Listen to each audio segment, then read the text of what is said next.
If you walked into a room with like the 100 most successful, influential people on earth, researchers estimate that up to 85 of them are actively questioning if they are actually good enough to be there. Wow, 85. Right. Just sit with the reality of that statistic for a second. The people you look at and assume are just totally unshakable, the ones who seem to have this like innate armor against self-doubt, they are fighting the exact same quiet internal battle that you are. Today, we're looking at why almost everything society has taught us about building self-esteem is mathematically and psychologically backward. Yeah, I mean, we're conditioned from a really young age to view confidence as this finish line. We treat it like a spot on a map, assuming that if we just get the right job or, the right body, we'll cross this invisible threshold and suddenly feel secure. But it doesn't work like that. No, not at all. Confidence is not a destination you arrive at. It's this living, breathing relationship that you have to continuously negotiate with yourself. Well, welcome to the Living Better podcast. Whether you're listening for the very first time today or you've been with us since the beginning, we warmly welcome you. We are deeply grateful for this community. We really are. And if you haven't already, please subscribe to the channel so we can keep growing together. Because, as we always say here, living better is a choice. So for today's episode, our mission is to explore this fascinating document on how to build confidence at any age. We are going to totally dismantle the myth that you're just born with or without self-belief and look at the actual daily actions that generate profound self-trust. And to understand how to build that trust, we first have to look at why the standard advice we get is so remarkably unhelpful. Think about the most common thing people say when you're feeling unsure of yourself. Oh, I know exactly what you're going to say. They look you right in the eye and say, just be confident. The worst. It has to be the most creatively bankrupt advice in the English language. Telling someone grappling with insecurity to just be confident is like functionally identical to looking at someone having a severe panic attack and saying, hey, if you tried just relaxing. Yeah, it fundamentally misunderstands how human psychology operates. You can't just command a feeling into existence. When someone tells you to just be confident, they treat the brain like it has a simple on and off switch. Which obviously it doesn't. Right, it doesn't. And that advice actually creates a secondary layer of distress. It creates what psychologists call meta emotions. Wait, what does that mean? It basically means feeling bad about feeling bad. When you're told to just be confident and you inevitably can't summon that feeling out of thin air, you don't just feel insecure anymore. Now you feel like you're failing at a basic human task. Oh, wow. You become insecure about the fact that you're insecure. Exactly. It creates this suffocating loop of shame because you assume everyone else knows how to flip this magical switch and your switch is just broken. Okay, I want to challenge that slightly, though, because while I agree we can't flip a switch, aren't some people genuinely born with a different neurological baseline? Sure, I see where you're going. Like, I remember being in my 20s, walking into crowded networking events, and I would instantly shrink. I'd look at the people holding court, laughing, speaking so loudly, and I genuinely believed they had a genetic advantage. I felt like I was missing a piece of hardware they were born with. It is such a common assumption, but we really have to separate trait confidence from state confidence. Sure, some people have a baseline personality trait that leans toward extroversion or, lower neuroticism. Right. But that outward behavior you observed at those events, that is often a practice state or honestly even a defense mechanism. A defense mechanism. Absolutely. The danger is that we assume outward eloquence equals internal peace. The truth is, confidence struggles are notoriously invisible. Someone can be wearing a tailored suit, delivering a flawless presentation, smiling warmly, while their internal monologue is a vicious, terrifying war zone. If you look around and feel like everyone else was handed an instruction manual that you were denied, you aren't broken. You're just experiencing the normal, terrifying reality of being human. There's immense relief in realizing the playing field is far more level than it looks. But that brings up a pretty crucial problem. If we can't think our way into feeling secure and commanding ourselves triggers a shame spiral, what is the actual mechanism for change? Well, that's the big question. Right, how does a person move from that paralysis to genuine self-trust? There's a story from the source material that shifted my entire understanding of this. Oh, please share it. I love this one. So, the author was at a workshop and met a woman in her late 60s. She had this quiet, heavy sadness about her. During a coffee break, she admitted her lifelong dream was to be a painter. But she'd carried this desire for decades and never picked up a brush because she convinced herself she was too old, and her window had closed before she even realized it was open. The emotional weight of holding a dream inside your chest for 40 years, just because you don't feel confident enough to start, it's devastating. It is. It's a quiet tragedy that happens thousands of times a day. But the narrative shifts. During that workshop, she finally decided to stop waiting for the feeling of readiness. She just went home and started painting. 2 years later, she actually sold several of her pieces. That's amazing. And the sale of the art isn't even the point. The breakthrough for me was realizing her confidence as an artist didn't, arrive in the mail one day. The action of painting happened first, while she was still terrified. The confidence was merely the byproduct. And this completely flips the standard societal equation. Mm. We operate under a false mathematical formula. We believe that confidence produces action. Right, like we sit on the sidelines waiting for this mystical feeling of readiness. Exactly. We tell ourselves, once I feel confident, then I'll apply for the promotion, then I'll start the business. But the psychological reality is the exact reverse. Action produces confidence. Action is the engine. Confidence is the exhaust. It's the reward you earn for doing the uncomfortable thing. Wait, I need to push back on this because I can hear the listener thinking it.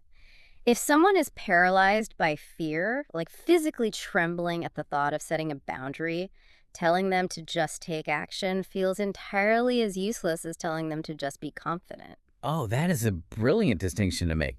When we say take action, we aren't talking about taking a massive, terrifying leap that triggers your amygdala into full fight or flight. Because then you just freeze. Exactly. When your nervous system is overwhelmed, you physically cannot act.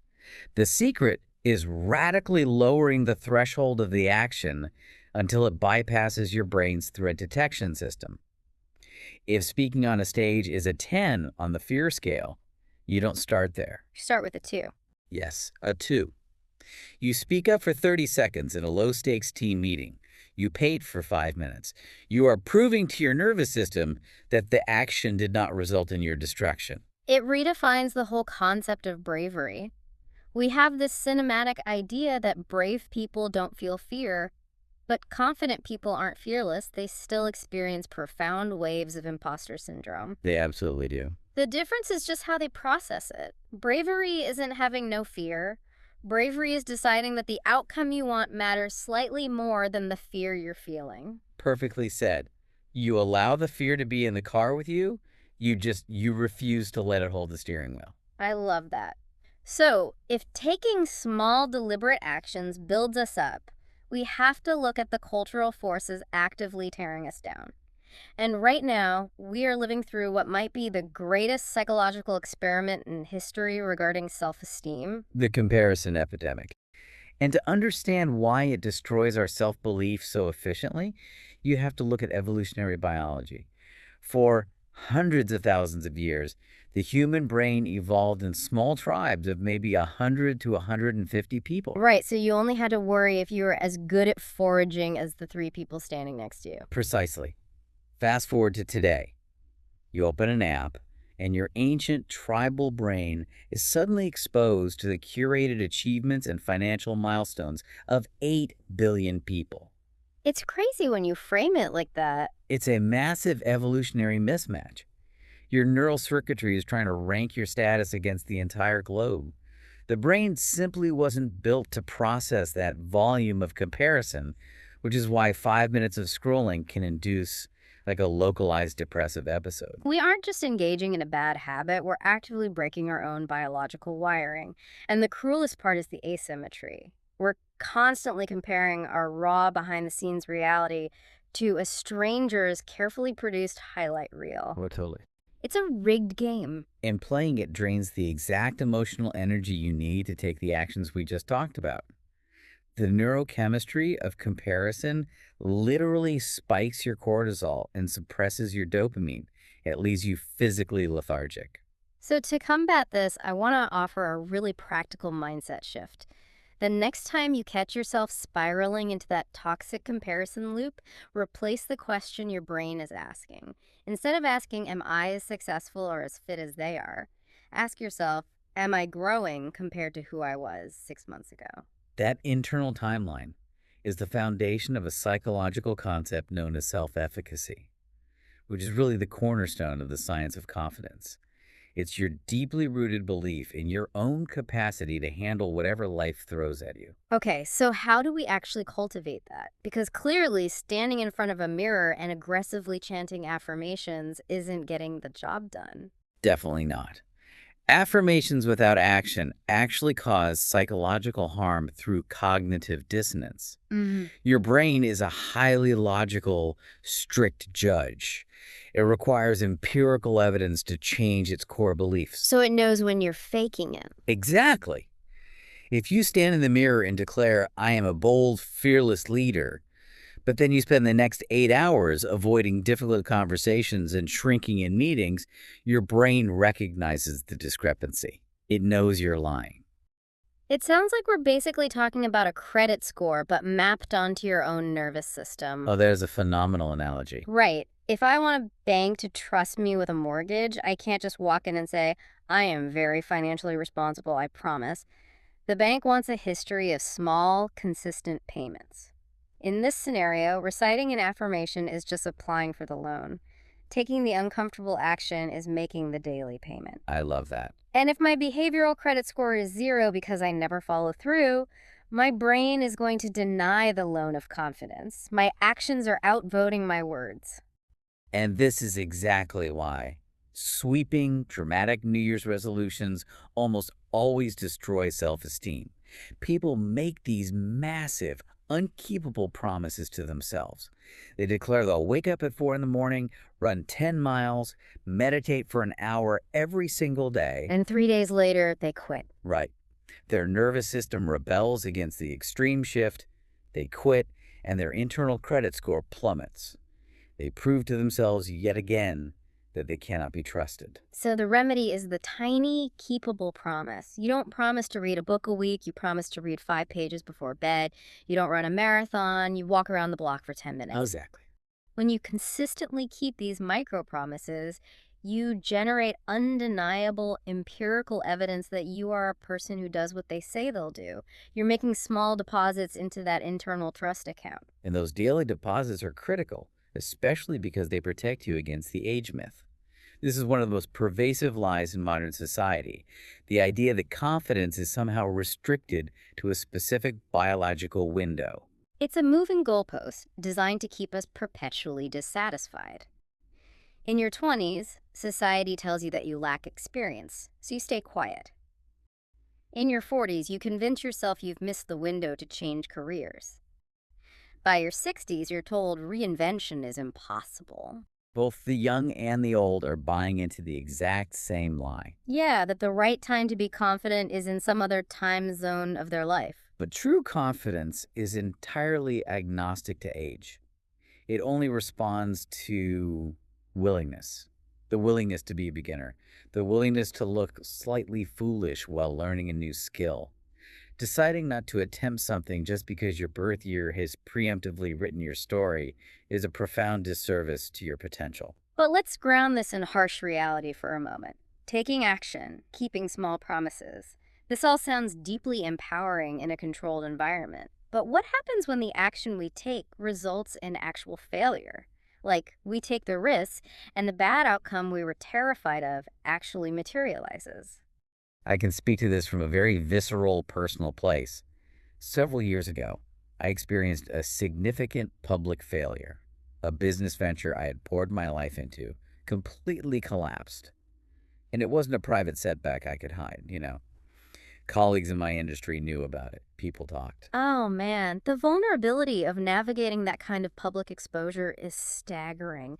It's the exact scenario most people are trying to avoid. It was the darkest period of my career. For months, the shame was so heavy I barely wanted to leave my house. I felt entirely stripped of my professional identity. How did you get through it?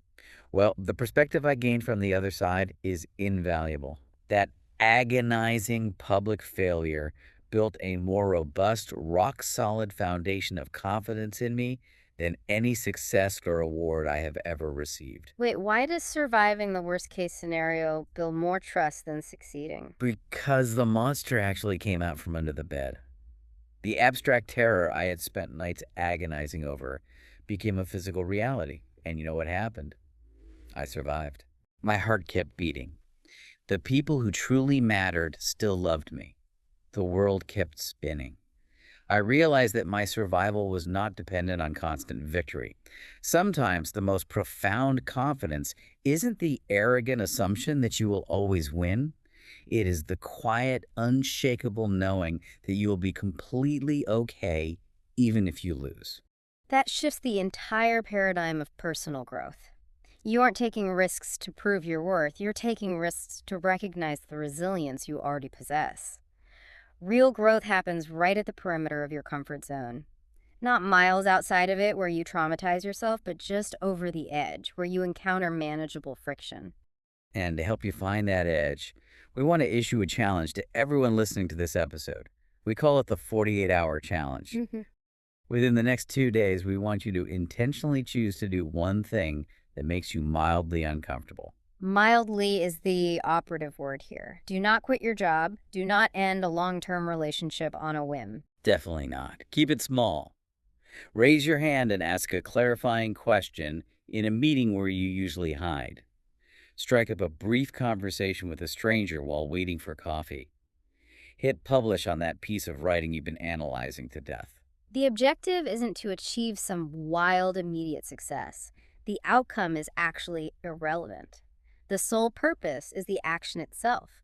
You're generating a data point for your brain, proving that stepping into discomfort does not result in catastrophe. Exactly. And as we synthesize everything we've covered today, if you take only one concept with you, let it be this. You do not need to become a fundamentally different person to experience confidence. You don't need a personality transplant. You don't need a different childhood or a different physical appearance.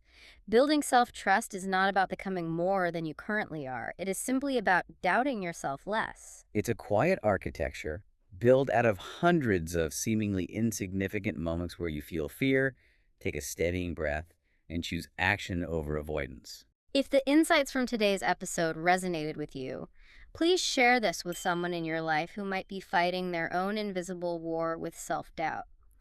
And we have a specific request for you. Drop into the comments and answer this question.